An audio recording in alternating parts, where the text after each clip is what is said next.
Boa noite.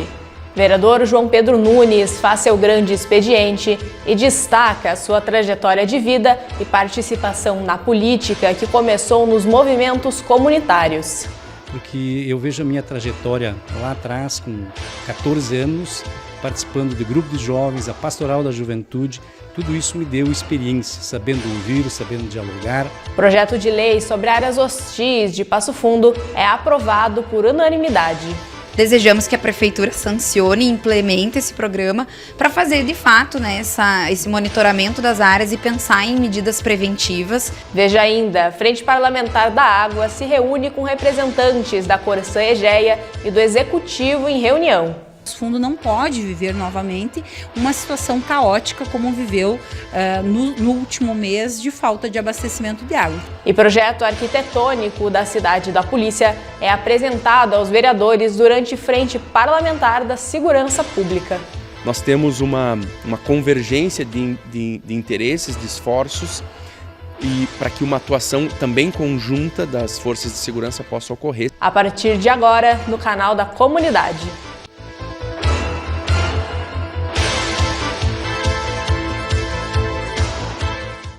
O vereador João Pedro Nunes fez seu grande expediente e destacou a sua trajetória de vida e participação na política, que começou nas ações comunitárias da Vila Ipiranga. Vontade e coragem para a transformação de vidas.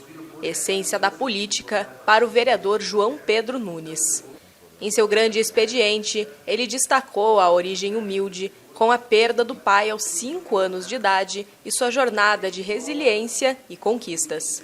Queria passar e quero continuar passando para a comunidade, é que nós temos que aceitar os desafios, né? Por outro lado, a participação da comunidade, junto à comunidade escolar, junto à comunidade da igreja, da sociedade, a participação é muito importante. Porque eu vejo a minha trajetória lá atrás, com 14 anos, participando de grupo de jovens, a pastoral da juventude, tudo isso me deu experiência, sabendo ouvir, sabendo dialogar, e com isto, olhando a sociedade como um todo, sempre buscando o equilíbrio social, a balança social, ter um equilíbrio melhor, né? Fazer com que os excluídos sejam incluídos através da educação, da assistência social, mas principalmente a melhor inclusão é o emprego, o trabalho. E graças a Deus, Passo Fundo está dando um exemplo muito grande, que é uma das segundas cidades do Rio Grande do Sul que gera mais emprego para o seu povo. É aquilo que a gente sempre defendeu na nossa caminhada e acreditamos sempre no empreendedor, no empresário que está gerando emprego, gerando economia e fortalecendo o nosso PIB de nossa cidade. Hoje, os jovens, as nossas crianças, merecem muito as oportunidades. E as oportunidades, elas se constroem com políticas públicas, na qualificação profissional, na oportunidade para as crianças do lazer, da cultura e também do ensino integral. E fico feliz que Passo Fundo está fazendo acontecer, né? Os espaços públicos estão sendo devolvidos à população, a cidade se sente pertencente daquilo que é dela, que são os espaços públicos, se torna as pessoas mais iguais, participando juntos, né? Então eu vejo de que a caminhada de todo cidadão tem que fortalecer a participação, né? A participação do pai e da mãe lá na escola do seu filho, na própria igreja, na comunidade. Eu tenho certeza que você participando, sugerindo, ouvindo, dando as tuas ideias, nós vamos transformando o nosso meio. Da liderança comunitária na Vila Ipiranga a vice-prefeito por 2 mandatos, secretário de governo em 2 gestões, agora está em seu 4º mandato como representante da população no poder legislativo. A minha trajetória política ela nasceu da história minha de participação, né? Eu olhando a sociedade e vendo que a política é a arte do bem comum. A política boa faz bem às pessoas. E a política boa é aquela que quando você te candidata a vereador, te candidata a prefeito, a deputado, para ajudar a tua comunidade. E nós tivemos em Passo Fundo e temos bons gestores ao longo dos anos, ótimos vereadores e vereadoras. E com isso fizeram e continuam fazendo a boa política que transforma Passo Fundo, que é a segunda cidade que mais exporta, a segunda cidade que mais gera emprego, vai chegar à 4ª economia de nosso estado, que é uma parceria do agente público, agente político, com os nossos empresários, com enfim, com a comunidade, com pautas comuns, que é a cidade. Uma proposição da vereadora Marina Bernardes foi aprovado ontem na Câmara o projeto de lei que cria o programa das áreas hostis de Passo Fundo. O mapa, idealizado pelo mandato da vereadora, serve como um indicativo de espaços que podem ser propensos à criminalidade aqui no município. O projeto da vereadora começou a ser colocado em prática ainda em janeiro, no primeiro mês de mandato. Com a ajuda da população, o mapa das áreas hostis de Passo Fundo foi criado, uma forma de apresentar ao executivo espaços da cidade em que as pessoas se sentem inseguras de transitar. Falta de iluminação é um dos exemplos que deixa áreas da cidade menos convidativas à circulação de pessoas, mas locais como paradas de ônibus abandonadas e muros extensos também foram apontados. Aprovamos o programa, que é uma medida importante para fazer o monitoramento e ampliar esses dados que nós desejamos que a Prefeitura sancione e implemente esse programa para fazer, de fato, né, esse monitoramento das áreas e pensar em medidas preventivas. Então, nós temos dados aí no mapa que vão desde a questão da iluminação, mas não só, de terrenos vazios, de espaços que são muito hostis do ponto de vista de muros, essas questões que tornam o espaço mais propenso à criminalidade. E nós entendemos que é um dado importante para o município. Arquiteta e urbanista, Marina nunca deixou de associar sua profissão ao trabalho que exerce na Câmara, ao pensar uma cidade que seja boa para todas as pessoas. Arquitetura hostil é quase o oposto do que nós defendemos, inclusive nós nem trabalhamos com o termo arquitetura hostil, porque arquitetura e urbanismo prevê a criação de espaços que sejam convidativos. Então é praticamente o oposto disso, e é por isso que a gente quer pautar isso, porque temos aí, por exemplo, os banheiros públicos, que são infraestruturas importantes, mas que, se precarizadas, se tornam pontos hostis.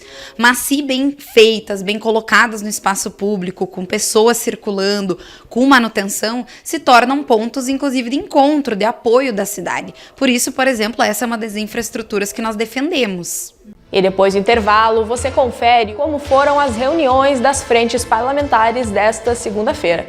O Jornal da Câmara volta em instantes.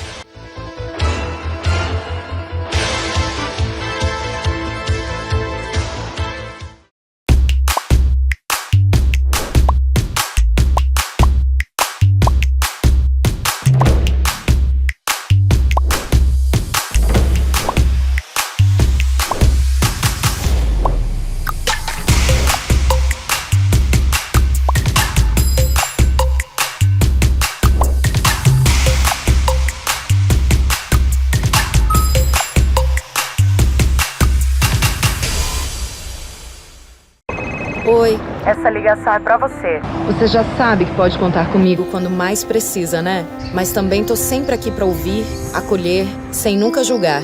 Pra você tirar dúvidas, conhecer os direitos e serviços que te protegem. Conte comigo. 180. É só ligar, tá? Busque ajuda, denuncie. Ligue 180. Nossa ligação mais forte em defesa das mulheres. Ministério das Mulheres. Brasil, União e Reconstrução. Governo Federal.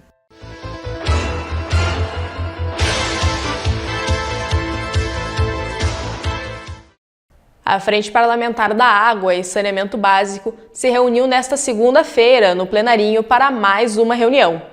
No encontro estiveram presentes membros do Executivo e representantes da Corsã Egeia para debater as demandas da comunidade.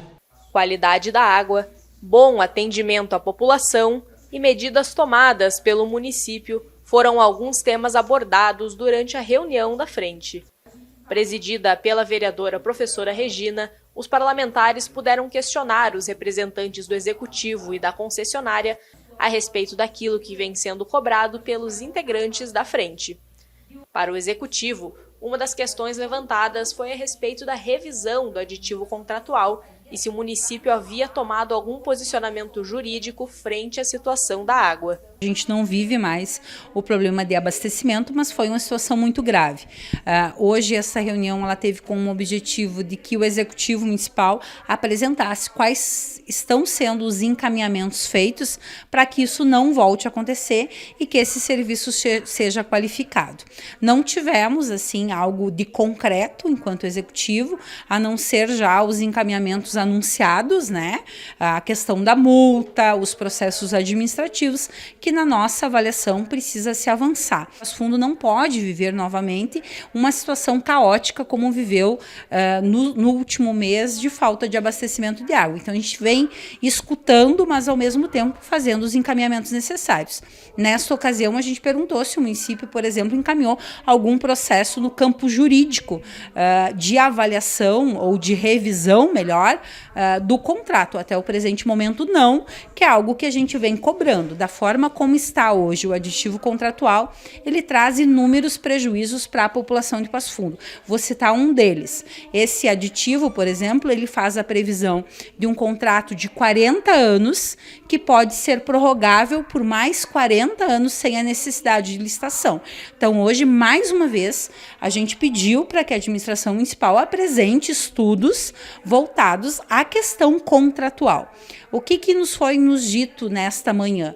Que a administração, no primeiro momento, estava trabalhando para resolver, né, a situação da falta de abastecimento e que será um momento posterior aí de análise deste contrato, e também tem as questões de termos com a GERGS, que é a agência reguladora. Sobre o aditivo contratual, a vereadora também lembrou que já houve uma ação que levou o documento para a Defensoria Pública, mas espera que a ação judicial não seja necessária. Questiona, num primeiro momento, a questão do abastecimento, das altas faturas, e também foi levantada essa questão contratual.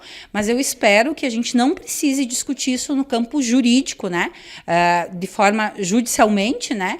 Mas que a gente possa avançar em ter uma minuta contratual que venha ao encontro do que a cidade precisa. Nossa defesa é que esta minuta, esse novo termo aditivo, ele seja mais claro, sobretudo com as questões de fiscalização, de exigência, né, de serviço. A gente teme muito, sobretudo, as altas tarifas, essa questão do saneamento básico, tem muita coisa que precisa ser discutido. Em relação à Corsã Egeia, o debate foi voltado para a questão da fiscalização da qualidade da água e do atendimento à população, com situações que foram relatadas pelos moradores e levantadas pelos vereadores. A Egeia se prontificou a manter o monitoramento dessas ocorrências e garantiu que houve mudança na equipe e que as análises de qualidade da água são feitas com frequência conforme as normas do Ministério da Saúde. A presidente da frente afirmou que houve avanço nas conversas com a empresa. A Frente Parlamentar da Água, ela tem um cronograma de trabalho. Dentro desse cronograma de trabalho, a gente vai abordando cada um dos temas. Por exemplo, na próxima segunda-feira, a gente vai estar discutindo as questões dos poços artesianos e tudo o que envolve esta discussão, porque a gente vê que tem uma mudança na forma de abastecimento da cidade, onde hoje a empresa vem fazendo opção em estar abrindo vários poços artesianos, e nós temos uma série de preocupações que a frente já discutiu. Então a gente vai analisar a documentação e também vai apreciar o projeto de lei que está tramitando na casa, que regulamenta a questão dos poços. Então esse vai ser o nosso próximo assunto, e a gente espera, com este cronograma de trabalho, poder ir avançando nos temas, seja a questão do abastecimento, das altas faturas, que já teve avanço, por exemplo, a exigência da abertura do protocolo, onde todo e qualquer cidadão que vá até a central da Egeia faça com que a empresa apresente o protocolo. Foi algo que foi firmado na reunião da frente, que nenhum cidadão que busque o serviço saia sem o seu protocolo, que tem o direito garantido de abrir o seu processo administrativo. A gente vem avançando, não no ritmo que gostaríamos. Infelizmente, o Poder Legislativo, ele tem os seus limites, que é de fiscalizar, que é de fazer indicações, projetos de lei dentro da nossa atribuição. Mas a gente segue fiscalizando e cobrando mudanças efetivas no que diz respeito a esse serviço. Ainda sobre as frentes parlamentares, o projeto arquitetônico da cidade da polícia foi apresentado aos vereadores durante a reunião da Frente da Segurança Pública, também nesta segunda-feira. Serão 2 prédios com 5 pavimentos cada um, além de um espaço para convivência para a população. A cidade da polícia será construída na área do antigo estádio Delmar Cittoni, na Vila Fátima, entrada do bairro Cidade Nova. Serão 2 prédios com 5 pavimentos cada um para a instalação das 5 delegacias da Polícia Civil, Central de Monitoramento e Secretaria Municipal de Segurança Pública, além de uma área de convivência para a população. Bom, nós vamos ter um complexo, então, que basicamente vai ter 2 grandes edificações de 5 pavimentos cada. Numa dessas edificações nós teremos todo o serviço da Secretaria Municipal de Segurança, que vai se transferir para lá quando o prédio estiver pronto, por óbvio, e também a instalação do Centro Integrado de Operações, que em outras palavras é todo o sistema de vídeo monitoramento da cidade, que congrega não só a Secretaria de Segurança do município, mas as demais forças de polícia que hoje fazem uso dessa central de vídeo monitoramento, né, estarão ali nessa mesma edificação, e uma segunda edificação onde serão instaladas 5 delegacias da Polícia Civil, as delegacias focadas em processos de investigação e que atendem em horário comercial. Essas delegacias se transferirão para essa segunda edificação. Também neste complexo nós teremos toda uma área de serviços para atender as 2 edificações, com estacionamentos, galpões, espaços para as viaturas, né? E na parte da frente, que fica na rua Ouro Preto, que é aquela rua que liga a Vergueiro ou a Vila Fátima com o Cidade Nova, naquela face nós teremos uma grande área pública, de um espaço público, né?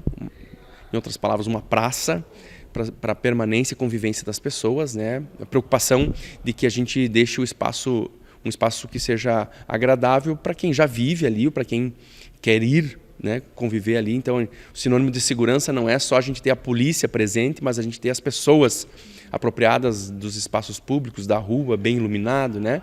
Então, é isso que foi projetado, né? Então, nós temos uma convergência de interesses, de esforços, e para que uma atuação também conjunta das forças de segurança possa ocorrer, se intensificar isso já, na prática isso já acontece, né? Mas na medida em que a gente oferece melhores condições, seja de trabalho, também de atendimento e uma proximidade maior entre as forças de segurança, a gente tem convicção de que isso qualifica sobremaneira o serviço ofertado à população.